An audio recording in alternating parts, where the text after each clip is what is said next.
it's good that we've tried this option as well. So at least we know there's a bit of a backup, which definitely tends to work. When we have students coming in from other countries, in particular Africa and Far East, wherein the internet connectivity sometimes is an issue.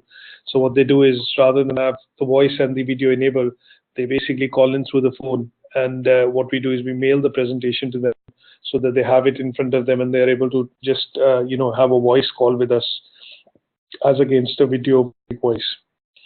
So so far so good. So let's do a quick catch up in terms of what we've done. I know that you've completed your first unit, which is to do with the unit 3.23, how businesses operate, and you've done quite well obviously on that. So you got your final assignment. It's been obviously judged at merit mark, so that's a good start obviously with the first unit. And now we know that we've covered the second unit as well, which is Principles of Marketing and Techniques 3.24. And that's the one that I believe you're currently working on in terms of your assignment. Right, that's true. Yeah.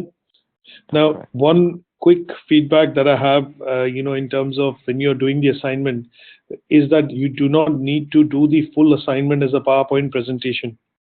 Yeah. Okay, so this is something which I did mention to you in the written feedback sent across. So my suggestion would be when you do the next assignment, which is the unit 3.24, that suggestion would be to look at doing a mix of reading the assignment tasks in the Word document. And there are places where it says you need to do an activity, which is basically a Word document. And in some places, it will ask you to do a presentation or design a presentation pack. That would mean that you're basically doing that activity or task as a presentation. Right. So your portfolio will actually be a combination of a Word document, which is a bit of essay style kind of an activity that you've done. And then the other one would be primarily, your PowerPoint presentation. Right, okay. Okay, now we're going to start the third unit, which is basically, the communication skills in business. And here, what I'm trying to look at primarily is looking at covering this in about three sessions. So today we are looking at covering learning outcome 1.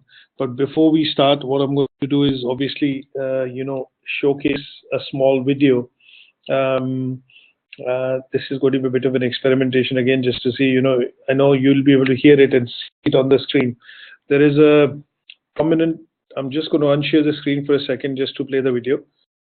And this is from a movie clip, which essentially, talks about verbal, non-verbal communication skills.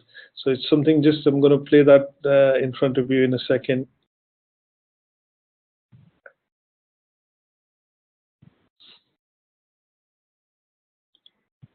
Just to get you started with understanding, the types of skills that we have in communication and why is communication very important. Right.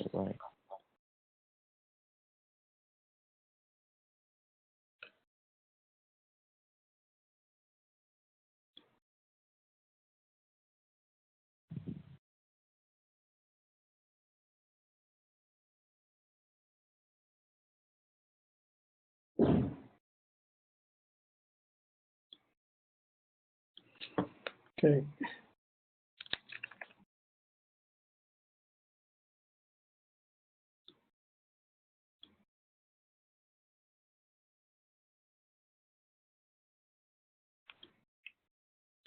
Okay, here we go.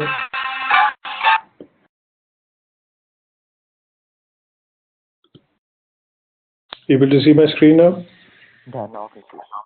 Right, okay, that's fine. It's just a video clip that I'm going to play now, which basically talks about a bit of an introduction to non-verbal communication. Right, okay.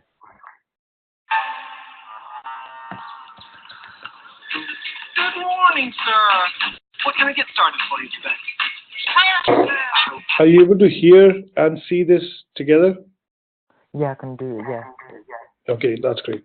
Hi. All right. 3 venti lattes. Would you care for a pastry? No. Mocha. 3 mocha lattes. Double chocolate chip muffin. No.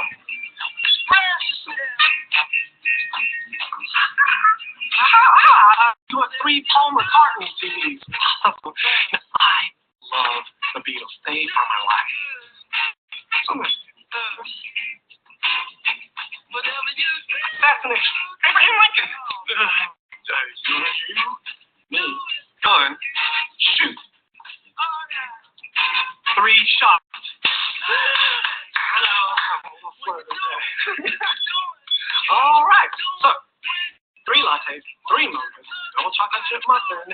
And 3 shots, no assassinations. Oh, and 3 Paul McCartney CDs. It's going to be 68-12.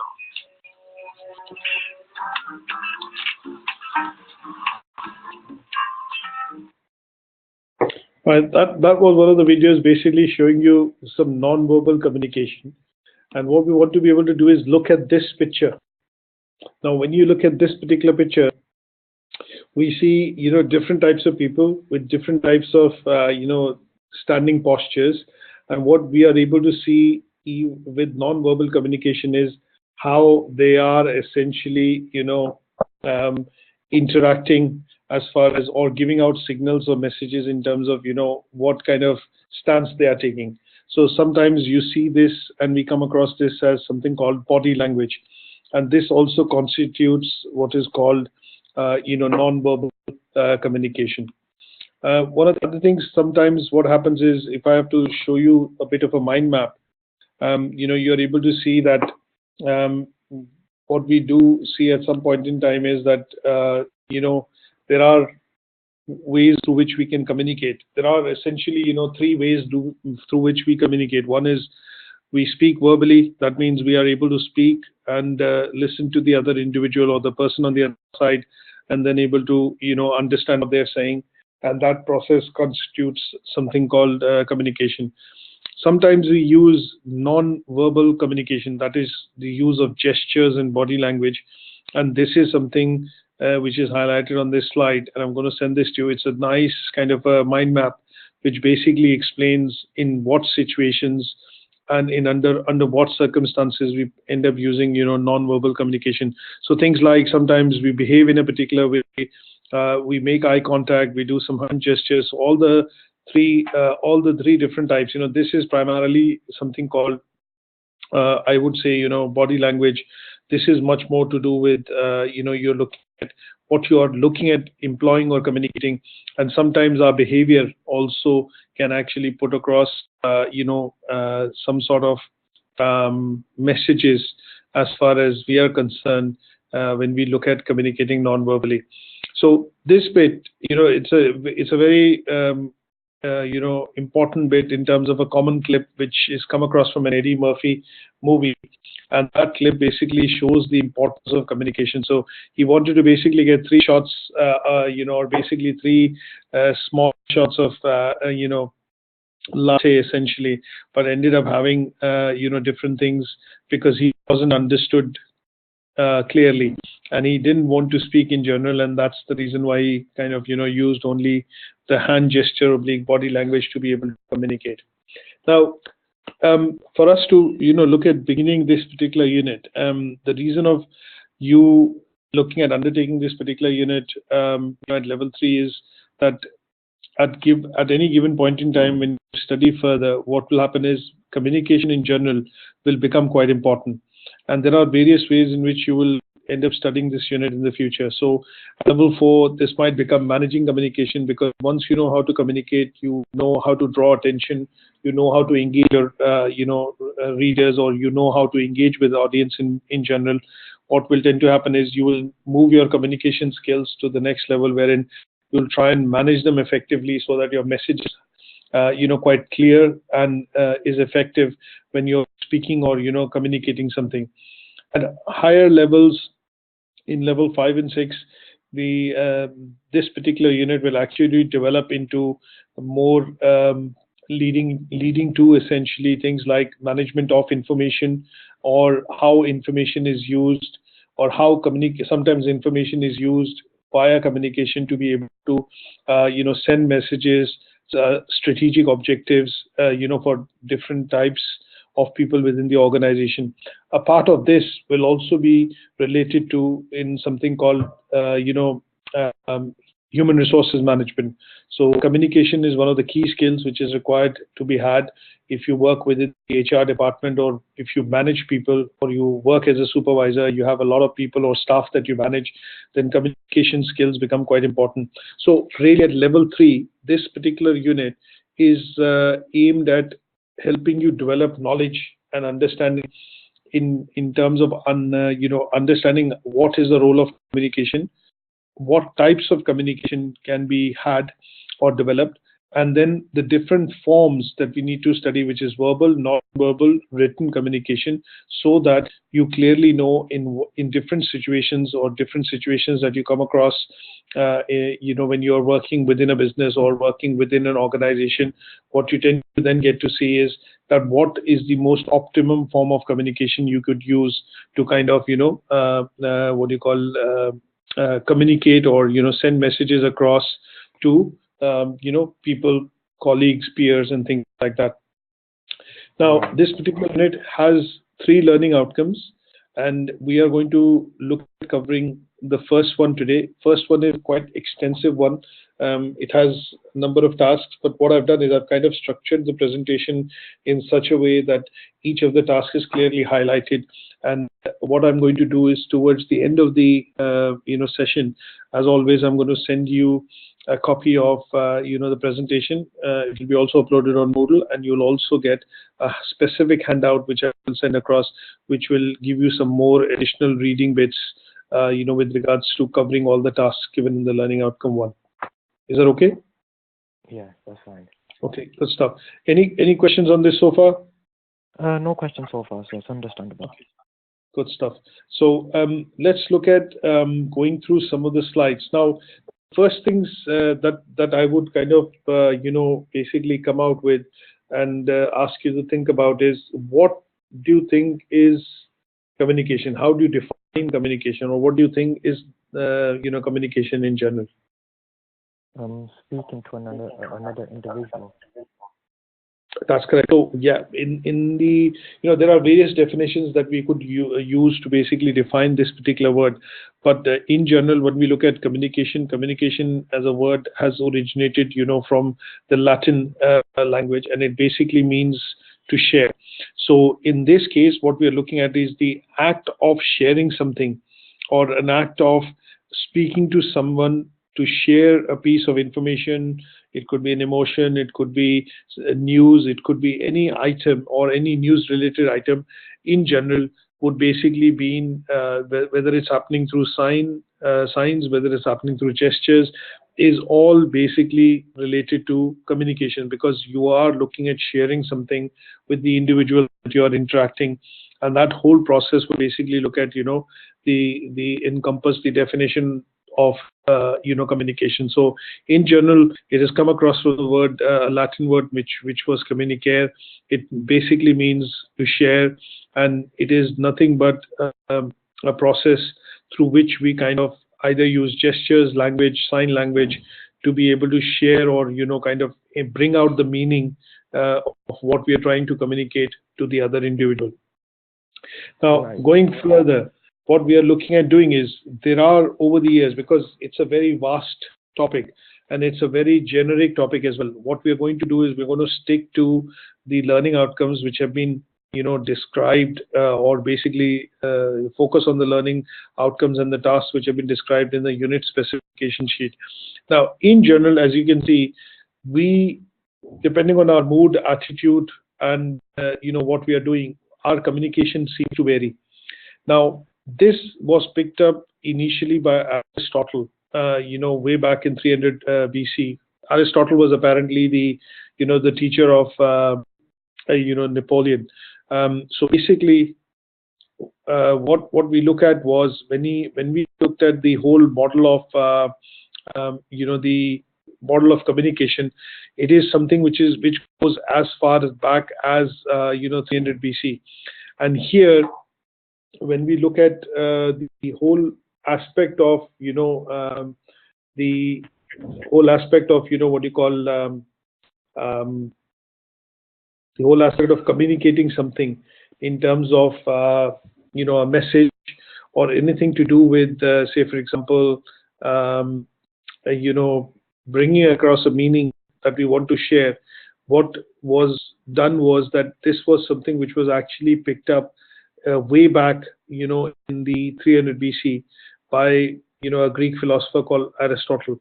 Now here, this came across to be, the first particular model of formal recognized model of communication, So what we're going to do in the learning outcome 1 is basically look at understanding what are the different types of models of communication. But before we get into that, what I'm going to do is briefly look at highlighting what does communication include, and how does it kind of flow, or what is the process and how it is defined. Now, when we look at in general, the process of communication, we look at basically 3 or 4 things. First thing that we look at is, if I'm in this case speaking, what you do get to see is that I'm classified as something called a sender. That means from the place where the communication is actually originating. Now, what I'm speaking is basically the message. That means I'm currently delivering a particular unit and we are discussing learning outcome 1. So the bits which I'm covering either through the presentation or through the screen sharing that I've done is nothing but the message which is being communicated. And you, on the other hand, other side, are actually receiving this on your screen and able to hear. As a receiver, you are basically in that role of a receiver, wherein you are actually receiving this particular visual message which is on the screen and the audio message to the phone, and you constitute a function which basically means that you're the recipient of the message. Now, when you say yes or no, or when you nod, or when you basically respond to the communication or the message that I'm sending and you're receiving, and you say, okay, yes, I understand, and or yes, it's okay, that means you're providing a bit of feedback or some response which is actually going back to the sender to complete the circle, saying that what I've sent, what you've seen, and what you've decoded, you are able to understand, and then you put your say your yes or no to it through different ways. If you were in front of me, you might do maybe some sort of a head nod, or basically say that, okay, yes, I understand, and then that would constitute getting feedback from your end, and constitutes this feedback basically then would complete the whole process of communication. So if you break it down, we basically see there are 4 or 5 parts to the whole process, and this whole process constitutes nothing but the activity of communication. The 5th element, or we have sender, which is 1, message, which is the 2nd, receiver is the 3rd, feedback is 4th. When I say the 5th one is nothing but the use of technology here that we are doing, which basically is helping me transmit. And that technology could be the internet broadband, the Mac that I'm using, and the telephone that you're using on your side, the PC on your side, and that constitutes the element of the 5th element through which this process is getting completed. Is that okay? Right. Okay. Now, so in terms of when we look at the definition of communication, it also is a representation through this process which you see on the slide, and any of these elements or any of these components cannot work in work alone. So if I say something and I'm in the room, then there is nobody to respond, nobody to understand the message. Or if you're on the other side and you probably do not say, if I start speaking French and you do not understand French, then what will happen is that though you're receiving the message, but you're not able to decode it and give me feedback. So the whole process of the activity still does not get completed unless all these elements, or the elements of the process actually work in tandem or work together. Okay. Now, what we're going to do is, going forward, what I've explained is what you see on this particular slide. So the method of presenting communication process by a figure or a visual method is nothing but what I've depicted here. That is, if somebody is going to ask you, what can you draw out a communication process to me? So the communication process would consist of you drawing a sender sending a message being received by the receiver, and then a dotted line which basically gives feedback back to the sender. That would be nothing but a communication process.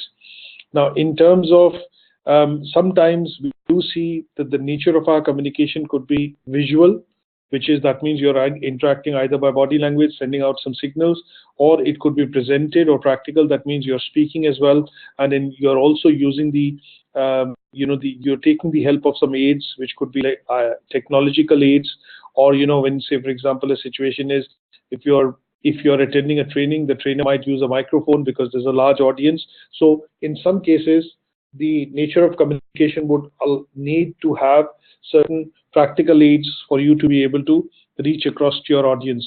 A television, for example, is an example of a message being received, but there are lots of elements involved in terms of practical aid being used to transmit channels, using satellites, sky, the receiver box, and things like that. We'll get into this in a bit more detail when we study the models.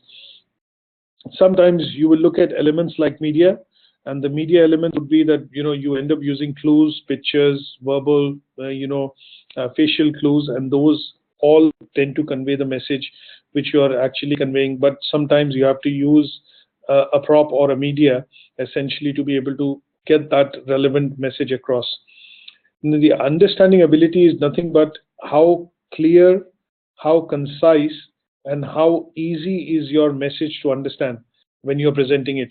So if I'm speaking to a set of audiences, and if I don't communicate in the same language they understand, then they might still get the message, but they might have to involve an interpreter or a person who is able to interpret the language and then kind of present it to them. So that would mean their understanding ability would vary depending on how the message is being received and to what type of audience the message is being received.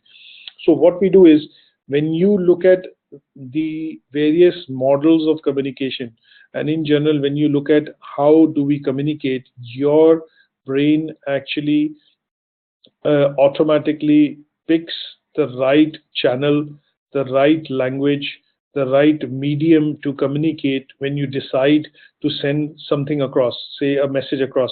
So an example here would be, if you're trying to communicate with somebody in your family, what you will get to see is that you would normally, if you're speaking to your mother or maybe your dad, might have a little bit of a polite, respectful tone. Your message would have been synthesized in your brain saying that, okay, if I'm going to ask for a favor, or if I'm going to ask for something, then I need to ask it in a particular manner. But if that same communication is going to happen with maybe your brother or your sibling or your sister at home, and if you're of the same age, your tone and the way that you kind of communicate might vary. And that would mean that when we talk, when we present, when we communicate, we tend to do this in a meaningful manner, and that meaningful manner in sometimes can be complex, sometimes requires the use of certain aids or certain other mediums through which we can present that message more effectively. Is that okay? Right. Now, the other bit that we will look at is, over the years, when I mentioned Aristotle, and this particular, what you call different types of models of communication, this has been something which has been, looked into as one of the art of, one of the key aspects or one of the arts through which, when great emperors and rulers have mastered this art of communication to motivate their people to, do things for them. So Aristotle was essentially, he was a Greek philosopher, but the main important point is, yes, he was the teacher of the Alexander the Great, not Napoleon, sorry, my mistake. So Alexander the Great. And, what he did was he came up with the first model, of communication. And here we will look at, a couple of models to understand how the whole process of communication has actually undergone evolution, and what is the current model which is normally used by organizations in general, people in general, is what we want to look at. So we'll start off with the oldest communication models. The work has been done over the years, the centuries, and all these models have been refined over the years, and currently we end up using either a transformational, linear, or a contemporary model. So contemporary models are more in time with modern, more in tune with the modern times. But the idea is to look at understanding some of these models. And very briefly, what we'll do is I'll give you one or two examples as we go through one of the models to understand what is the difference and why these models have evolved over the years. Because as the society has progressed, as technology has, let's put it this way, as industrial revolution came across post World War II, what we've seen is the technology has progressed, and it's not just, the medium of communication, the speed and the time at which communication can be done has also changed. And that's one of the reasons why these models have evolved over the years. So the first model that we look at is basically Aristotle's model. There's a bit of a handout and a website that I will give to you for you to get more background about why these models were there. But what I've done on this on the PowerPoint slides is basically summarized the key features of the model. Now, Aristotle model basically focused on the speaker and the speech. Yeah. Now, in each of these models, we will look at the basic process of communication. That means we will reorient the same elements that we've talked about. These 4 or 5 elements that we talked about in this slide is going to be reoriented, and we will then focus on understanding what the model actually talks about. So Aristotle's model was a model of linear communication. That means straight line communication. It mainly focuses on speaker and speech. That means Aristotle, was the teacher of Alexander the Great, as I mentioned, and he mastered the art of speech. So he was able to convince people, he was able to convince armies to march with him, and he conquered the world. So he was able to do that because his communication was quite effective. He knew the art, he had mastered the art, and his this particular model, when we look at, is called the Aristotle's model, because here the focus is entirely on the speaker and what he's speaking, and that is why you have these 2 terms, speaker and speech. Now, the 5 elements we talk about is, the speaker is the first element, his speech is the second most important element, the audience which receive is the third element, the effect it has on them of the message is the fourth, but in between, the occasion at which the speaker is speaking becomes the fifth kind of element of the whole process. So here in this particular model, because this was linear, primarily focused on what the speaker was saying, the speaker's role became the most important, and he was the only one who was more or less predominantly involved in speaking. The others were only nodding yes or acknowledging what they were receiving as a message. Now, in this, the drawback is that the audience is passive. That means you only get to see a reaction from the audience. You do not get to see any feedback going into the speaker of what the speech is all about, or what the say, for example, the content of the speech or the message is about. So it is a passive model. It is primarily influenced by the speaker. It is a one-way process. And the other thing is, because it has to be very effective, what we do get to see is a lot of people are involved in creating the message which is delivered by the speaker. So if you imagine a situation like political rallies, what you do get to see is that when politicians or when somebody is speaking at a political rally, you will see that the message, or in a speech, for example, the message is rehearsed, the message is prepared by a group of people, and the message seems to be the most important element in that speech. So when you go across to ballroom dinners, evening dinners, which typically happen, you will see there are short speeches made by the individual, and those speeches have very little effect on the audience, apart from getting an applause or a nod saying that, yeah, that's good, yeah, and you see a bit of clapping in that. So this model is highly effective when you are looking at getting into events wherein the speaker's message is of the utmost importance. And what you will get to see is that this particular model, people who tend to be in public speaking positions tend to master this, because their speech has to have an effective delivery mechanism. It has to create an impact, or the message of the speech has to resonate with its audience in order for them to elicit any sort of reaction from the audiences who are receiving the speech. Is that okay? Right. Yeah. Now, over the years, this model was refined into something called the Laswell's model. This is the second model that we look at. Now, because we are talking, this model was something which was a linear form of communication. This is also linear form.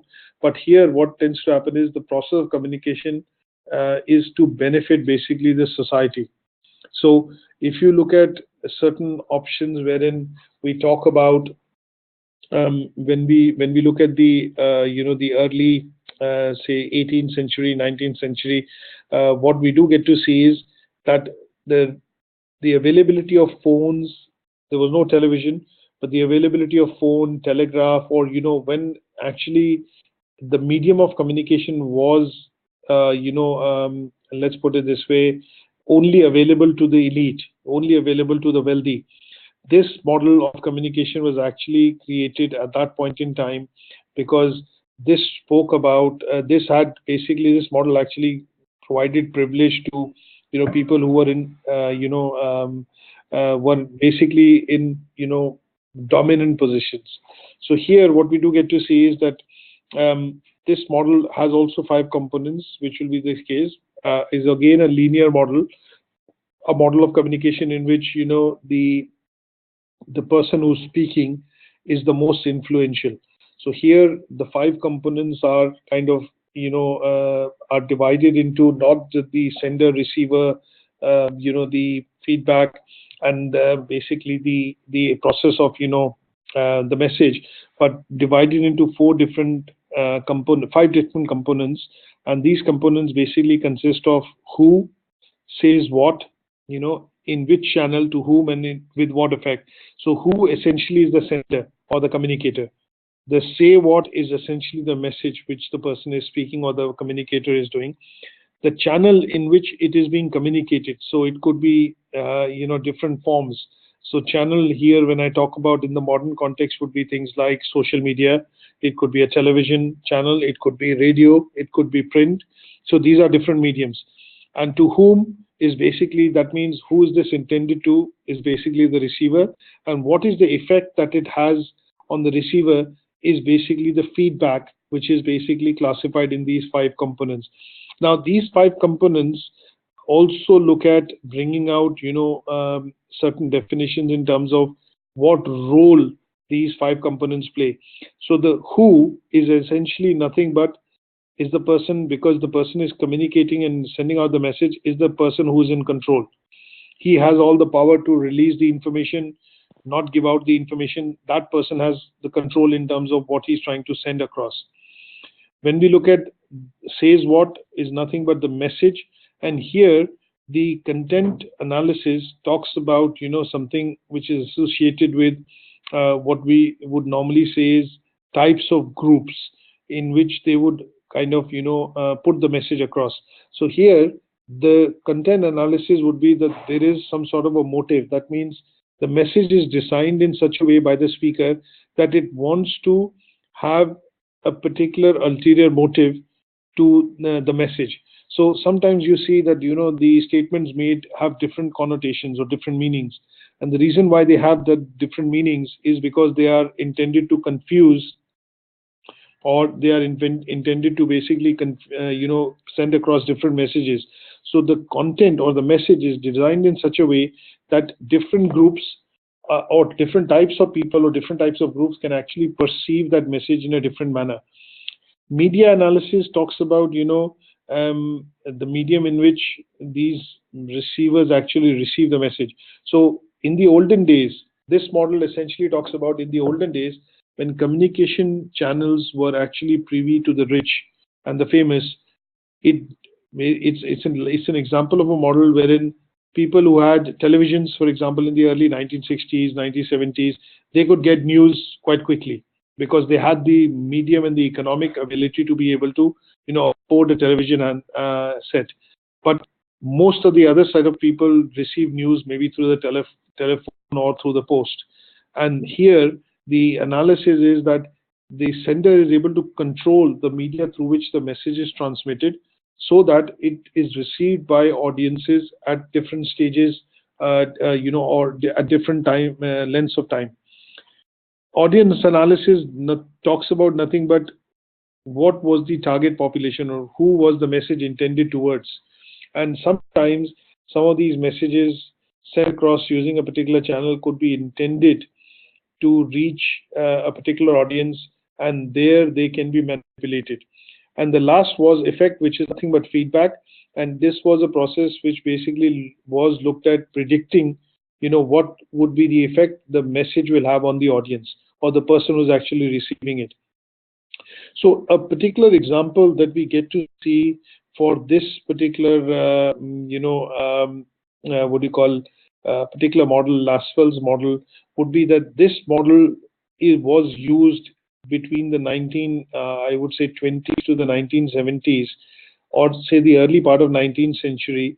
And this model was primarily used to look at mass communication. when we were looking at communicating this, sending any sort of a message to a number of audience, but the message was created in such a way that it could have a bit of an ambiguous nature to it, or it could have different meanings for different people receiving it. And here, only the rich, which had access to different forms of communication mediums, such as maybe television or radios, or say the print newspapers and things like that, could actually receive it before it went across to the masses, so that they could use it as a privilege, of, let's put it this way, as a privilege to having access to communication. Is that okay? That's right, sir. Okay. Now, the next one that we look at is something which is, Warren Weaver's model. Now, this was, again, a particular model which basically, came across when over the years, the models were refined, and early in the 1940s and 50s, Sharon Weaver, who's the person who actually looked at this model of communication, came across with a mathematical theory that there's a bit of mathematics involved in how communication can be done. And here, because he was, something who was associated with, let's put it this way, mathematics, he came across with this theory of communication, and he was an American, scientist.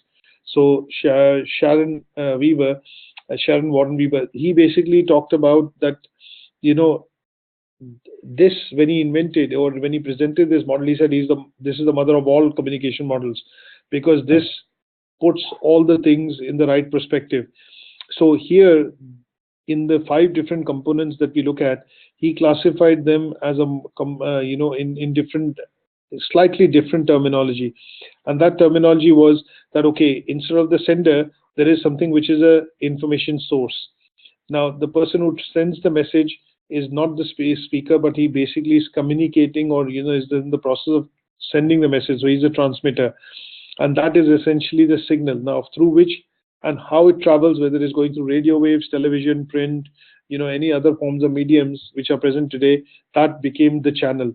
The person who received it, and then at some stage they were not the intended recipient, but it could be, say, for example, you send a fax, and when you send a fax, it reaches the office, but the fax is meant for a particular person. So your PA or your secretary might pick it up. She might be the receiver, but the actual intended destination of that fax could be the manager or maybe the managing director, who needs to decipher that message.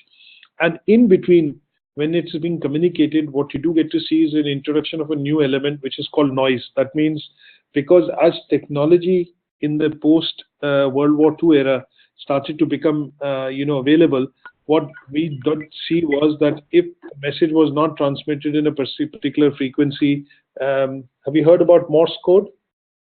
Morse code, no, not really. Yeah. Okay. Did you hear about telegrams? Have you heard about telegrams? Yeah, I've heard of telegrams. Right. So telegram was a method of sending short messages across through the use of coded languages which were transmitted across radio waves. And if this was transmitted and it landed up, say, for example, in the case of say the World War II, when this was invented, Morse code as it was called, it basically meant that the message was actually coded in a particular format, which only could be decoded if the other person on the other side receiving it knew how to put the message together. So when we look at that particular model, it basically meant that if this was being transmitted through radio waves, and if the enemy ended up receiving it and they knew how to decode the message, then that would mean that the message has been delivered, but it's gone into the wrong hand. And in order to create that kind of a divergence, that the message could not be decoded by the enemy lines, what they did was they by default created a noise, or a source code around it in a particular format it was sent, that it could only be deciphered by specific frequency or machines on the other side. And that is why there's an introduction of an element called noise. Now, simple example I would give here is, as I'm delivering this particular lecture, what is happening is we have no disturbance in the middle, but if there is a bit of a disturbance which happen wherein we get disconnected because of the broadband speed breaking or the voice connection falling, what that will constitute is nothing but noise. That means everything was going fine, but because there's a slippage in the bandwidth which has happened, what is that done is that has distorted our communication for a little while. And once the frequency comes back again or the Wi-Fi comes back again, what happens is the message is being we are able to transmit and communicate with each other effortlessly. But if there's a disturbance or if there is a drop which happens of the Wi-Fi signal, that will end up creating some sort of a difficulty, and that difficulty or a barrier will be called nothing but noise. Is that okay? That's fine, sir. Okay. Now, very briefly going through, there are a number of slides, but the next model that we look at is, there are some advantages and disadvantages of the model. So in the case of Warren-Weaver model, there were some disadvantages. One of the disadvantage was that it applied more on, say, interpersonal communication. It did not look at, did not focus on mass communication, or when communication happens, when you want to communicate something and you want to send it across to a lot of people or a lot of audiences. And because the way feedback is structured, you do not see destination, is the last component, and we don't see any dotted lines going back to the information source. So here the main drawback was that the feedback became less important, or was was not important. So it's a one-way kind of communication. That means you send a fax, the only feedback you get is the fax has been transmitted okay. But on the other side, if the paper was not there and if the ink was finished, it prints out an empty page and you do not get any feedback. On the other side, you receive fax transmitted okay. Isn't it? Sometimes you see this, isn't it? Yeah, you do. So this is an example. So feedback wasn't given whether the message was transmitted okay, whether you were able to print that out, or if the paper was missing, or if the ink was not right, could you reprint that message? Was it stored in the memory? And some of these things, as you would see in the earlier fax machines, did not have an option, but then the option of having built-in memory allowed some of these faxes, or in some cases, if there was an error in receiving it, to be reprinted. And that is where feedback actually became important. So this is one of the drawbacks of this particular model when we look at the Warren-Weaver model. Now, there are lots of other models pretty much similar, but there's a bit of a reorientation in the elements. So in the Skerans model, what we do see is that the signal becomes the centerpiece of communication process. So here what we're talking is, what they say is the source or the sender is actually sending a message, but they encode and decode. So there are two elements which are added. So this is the message in the middle, this is the sender, and this is the receiver. But what has happened is, in the middle, they put an additional process in that when sensitive information needs to be transmitted, or when, for example, certain information which needs to be transmitted, which is only to be privy to certain types of individual, what we tend to do is we encode. That means we put some sort of a coding on the message, which can only be decoded by the person who is the intended recipient. So here, the process of encoding and decoding comes in. And a simple example which I'll give you here would be, sometimes you send files over the internet, which is emails, but you make them password protected, right? Like a price file or a profit and loss sheet. Sometimes you would see that, senior management people, when they transmit certain types of information, what they will do is, in order to add an additional layer of security, they basically put a password in the file, correct? Right. So the password in the file, if I'm sending you a document and this is password protected, I put in a password. For me as a sender, what I'm doing is I'm the source, I'm sending you the file. I've put a bit of a mechanism on it, which is the password, to encode it. And when it reaches on the other side, what I would do is basically say, and call you up and say, okay, by the way, I've emailed you the file and it has a password for you to open, and that's the password. So even if you receive the file, or if somebody else intercepts the message and receives the file, they are not able to open the document up because they don't have access to the password. So here, the message has to be of importance. The message needs to be encoded and decoded at the source and at the destination respectively.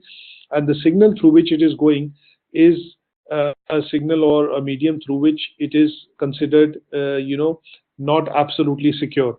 So sometimes you will see that we send across, things in the post or on the email, but we do feel that the process of communication could be compromised, and that is where we add the additional layer of security, things like password, to ensure that the person sending it, as a person like me, is only able to send it to the person and receive it on the other end, who's the intended recipient.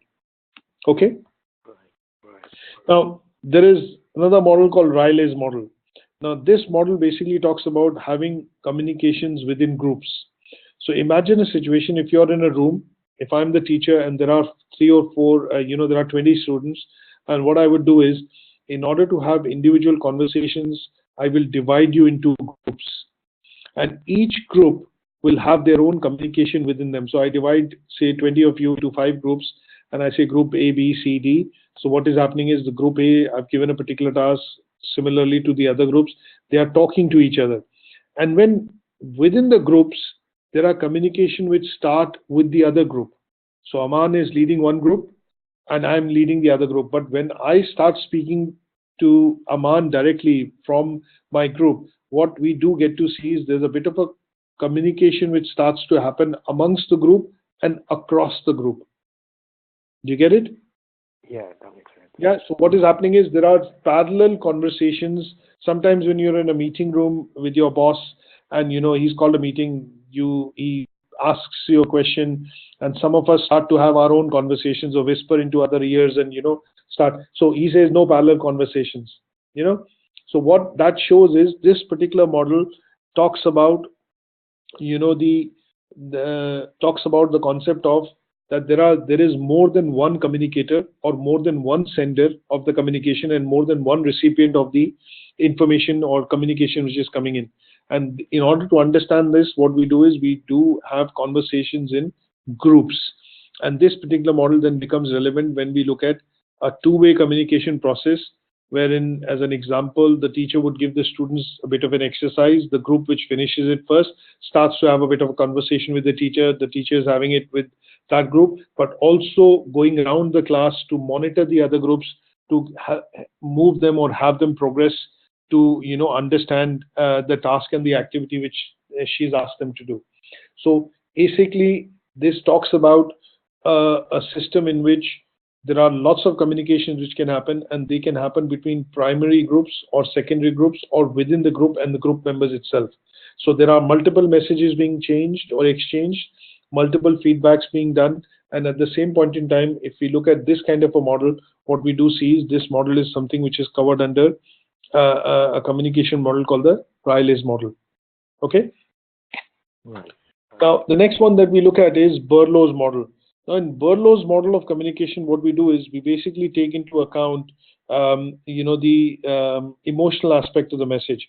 Now a simple example, the model is very similar to all the other models that we look at.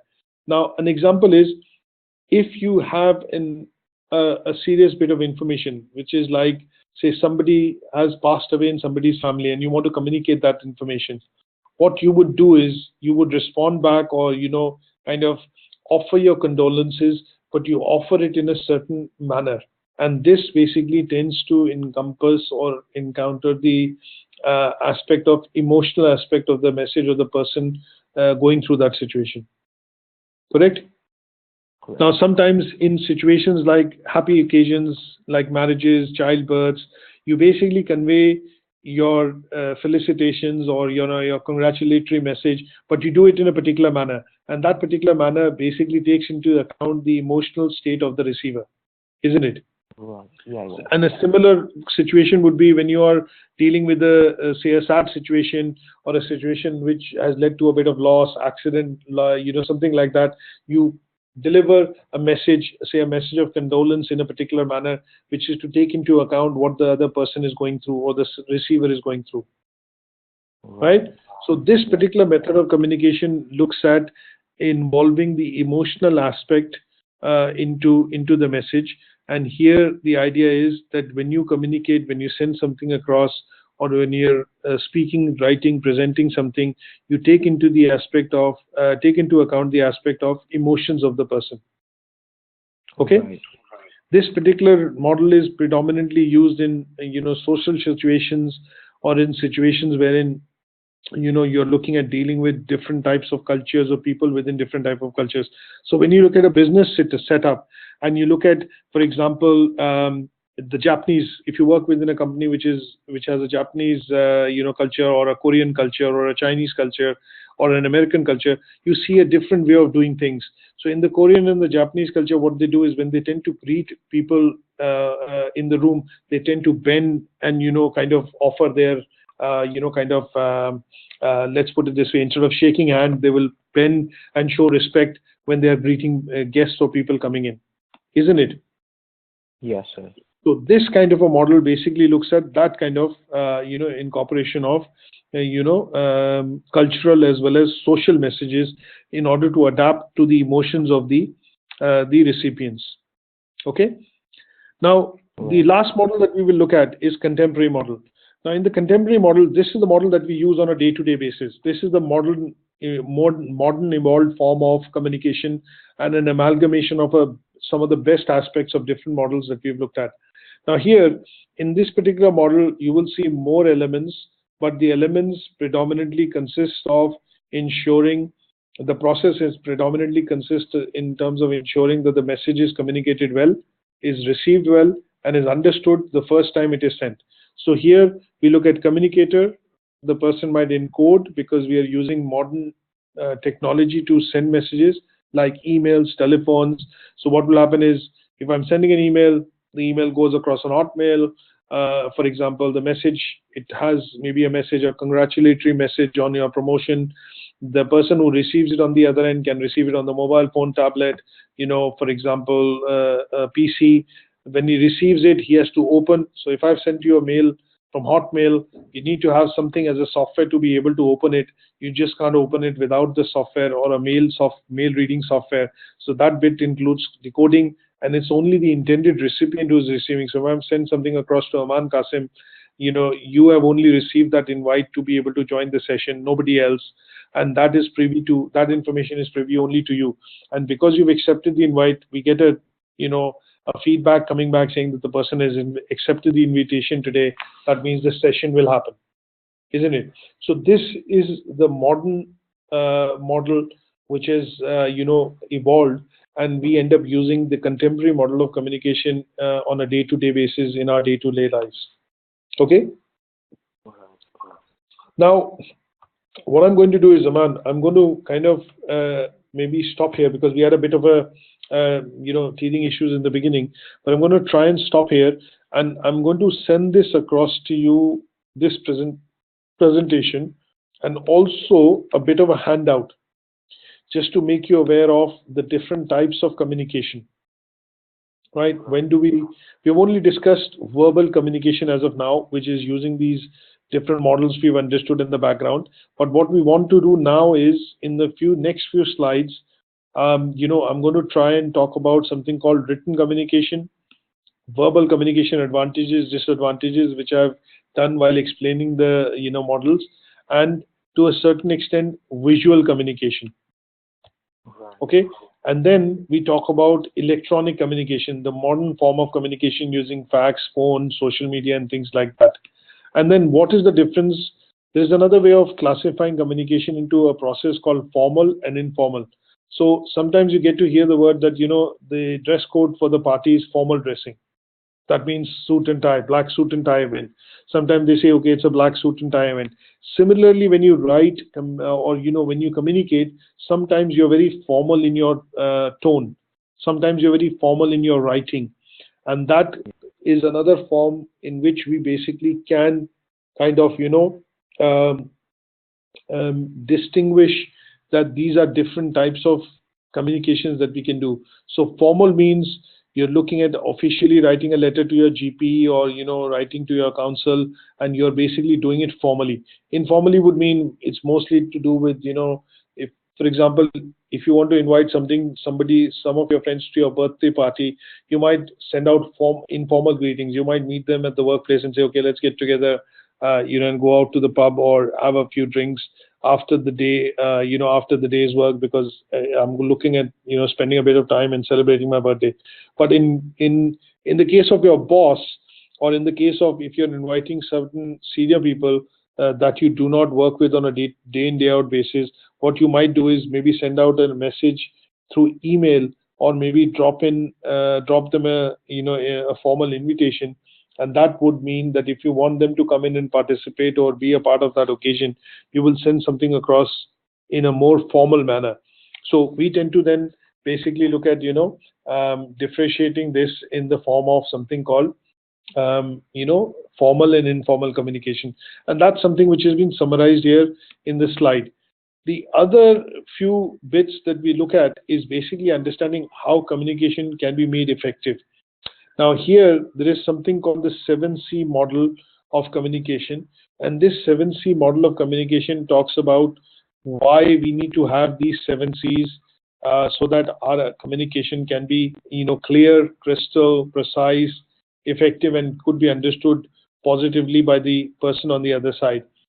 And the reverse side would be to look at barriers to effective communications. If I'm trying to send something across and I want people to understand that message clearly, there are a lot of things which cause the word noise that we used is nothing but a barrier. Sometimes you send something across, say for example, you said I've transferred the money through the bank, but you don't end up receiving say for example, you don't end up receiving the money in 2 hours. So what you do is you call up the bank and you find out why the transaction has not happened, and you find out, okay, there was this reason or that reason, and that reason seems to be something which is nothing but constituting a barrier. So similarly, in the case of communication, when we do see barriers which kind of restrict the message to go across in a very effective manner, and that is what we will look at is called barriers of effective communication. So a bit of reading, and then what I want to do is wanted to look at a particular situation and understand which particular model of communication would you apply in a situation like this. So these 2 slides I put in towards the end. So what I'm going to do is I'm going to send this across to you. We've covered the majority and the most important part in terms of the process of communication, and how what are the various models of communication and in what situation those models are used, and what is the most up-to-date current model of communication that we use in modern day-to-day life. Okay, and then the idea would be, when I send this to you, have a read through some of the slides, specifically the written form of communication, along with this handout which I'm going to send, which I'm showing, and that focuses on communication which is written, communication which is verbal, and communication which basically involves different types of formal communication, things like sending a formal email, sending a formal a letter or a statement of purpose, and it'll give you some idea in terms of why this is done and how this can be done. In specifically in the case of business situations, why do we pick and choose a form of method, whether it's written, verbal, formal, informal, the way different types of classification that we do? Why do we pick and choose a particular method to be able to do this? Is because you want the message to have an impact. You want the message that you're transmitting or sending across to have a particular reaction, and for which you choose an appropriate medium to communicate. Is that okay? Yeah, that's fine. Okay, so I'm going to stop here and send you this as I mentioned, and then we'll do a bit of a recap before we do the next session next week, same time. And the idea would be to email me any questions or any queries that you have. So what I'll do is I will be able to provide you some more details for you to be able to address the tasks in the unit specification which are there. Right. Okay. Yes. Was the subject okay? Were you able to understand it okay? Yes, sir. You explained it, but yeah, it was easy to understand. Okay, that's fine. I'm going to try and send you 1 or 2 small links of videos which you can watch on YouTube as well, basically looking at verbal communication, non-verbal communication, and written communication, which are short videos that you could look at. And if you require, it'll give you a bit of more. Sometimes when they say a picture is worth 1,000 words, if you watch that video, what it'll do is it'll explain you the whole process of why this is done, and then to back it up, you could read some of these slides in the handouts that I sent you. Right. Okay, brilliant. Thanks a lot for this, Qasim. I'll catch up with you next week then. Thank you very much. Okay, take care. Thank you.